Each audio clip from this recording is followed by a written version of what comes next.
എന്താടാ? എന്റെ മോൾ എവിടെയാണെന്നൊന്നും പറയുക പ്ലീസ്. ഞാനിപ്പോ ബസ്സിലാടാ. മോളിരിക്കുന്ന വണ്ടി എങ്ങോട്ട് പോയിക്കൊണ്ടിരിക്കുന്ന വണ്ടിയാ? എങ്ങോട്ടായിരിക്കും എന്റെ മോള്? എനിക്കറിയില്ലടാ, ഞാൻ ഓർക്കുന്നില്ല. മൊത്തം മറന്നു പോയതായിരിക്കും. പറഞ്ഞേ, വണ്ടി എവിടെ വരെ എത്തിയെന്നു പറഞ്ഞേ. പുറത്ത് നല്ല മഴയാടാ, ഷട്ടർ ഇട്ടിരിക്കുവാ, എനിക്ക് നോക്കാൻ പറ്റില്ല. ഷട്ടർ ഇടിയല്ലേ, അപ്പൊ പിന്നെ മുത്തിനൊന്നും കാണത്തില്ലായിരിക്കും. മോള് ബസ്സിന് മോളിൽ ഇപ്പുറത്തെ സീറ്റിലിരിക്കുന്ന ആളോട് ഒന്ന് ചോദിച്ചു നോക്കിയേ, ഇത് എങ്ങോട്ടേക്കുള്ള ബസ്സാന്ന്. അടുത്ത ആരുമില്ലടാ, ഞാനും കണ്ടക്ടറും ഡ്രൈവറും മാത്രമേ ഉള്ളൂ. പിന്നെ വേറെ എന്ത് ചെയ്യാനാ? മോള് കണ്ടക്ടറോടൊന്ന് ചോദിച്ചു നോക്ക്, വണ്ടി എങ്ങോട്ടേക്കുള്ളതാണ്. കണ്ടക്ടർക്ക് അറിയായിരിക്കുമല്ലോ. എന്താടാ?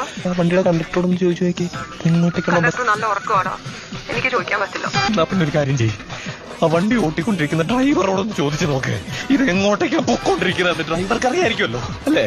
എന്താടാ? വണ്ടിയുടെ ഡ്രൈവറോടൊന്ന് ചോദിക്കുക, ഇത് എങ്ങോട്ടേക്കുള്ള ബസ്സാന്ന്. അതോ നിന്റെ വണ്ടിയുടെ ഡ്രൈവർ